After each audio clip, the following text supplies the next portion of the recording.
सुघर बोली माया की बोली छत्तीसगढ़ी रे। गुंजर बोली सुघर बोली माया की बोली छत्तीसगढ़ी रे। हाय रे सुखसा भाजी बोरे और चटनी बासी, हाय रे सुखसा भाजी बोरे और चटनी बासी, कोचई पाना के कड़ी रे। सुघर हावे छत्तीसगढ़ के गुरतुर भाखा छत्तीसगढ़ी रे। हाय रे सुखसा भाजी बोरे और चटनी बासी, कोचई पाना के कड़ी रे। सुघर हावे छत्तीसगढ़ के गुरतुर भाखा छत्तीसगढ़ी रे। गुरतुर बोली सुघर बोली माया की बोली छत्तीसगढ़ी रे। गुंजर बोली सुघर बोली माया की बोली छत्तीसगढ़ी रे।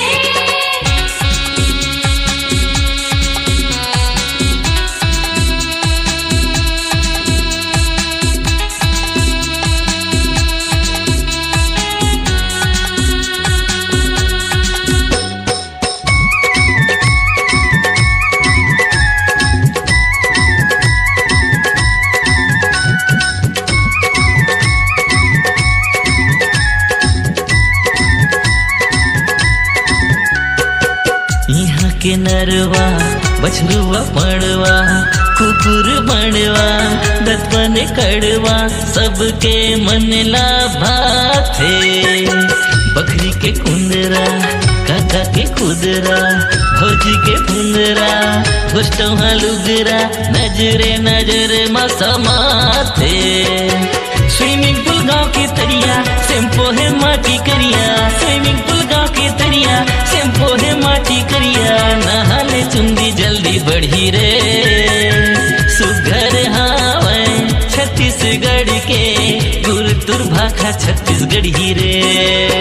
गुरतुर बोली सुघर बोली माया की बोली छत्तीसगढ़ी रे। गुंजर बोली सुघर बोली माया की बोली छत्तीसगढ़ी रे।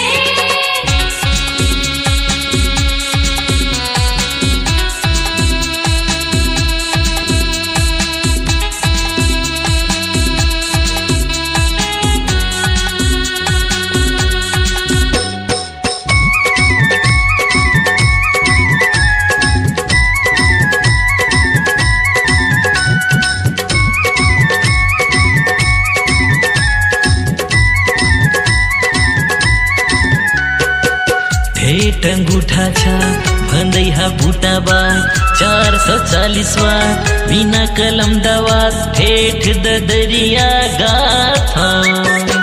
कंडीलो चिमनी बाती नोनी बाबू के बाती ही बाबा नाती गाँव डोली के माटी सबके गुन लगा था। जैसे आंगा कर रोटी चिलायो फरा रोटी, जैसे आंगा कर रोटी चिलायो फरा रोटी औ कसेली के साड़ी रे। ऐसे नहावे छत्तीसगढ़ के गुरतुर भाखा छत्तीसगढ़ी रे। गुरतुर बोली सुघर बोली माया की बोली छत्तीसगढ़ी रे। गुंजर बोली सुघर बोली माया की बोली छत्तीसगढ़ी रे। हाय रे सुखसा भाजी बोरे और चटनी बासी, हाय रे सुखसा भाजी बोरे और चटनी बासी, कोचई पाना के कड़ी रे। सुघर हावे छत्तीसगढ़ के गुरतुर भाखा छत्तीसगढ़ी रे। हाय रे सुखसा भाजी बोरे और चटनी बासी, कोचई पाना के कड़ी रे। सुघर हावे छत्तीसगढ़ के गुरतुर भाखा छत्तीसगढ़ी रे। गुरतुर बोली सुघर बोली माया की बोली छत्तीसगढ़ी रे।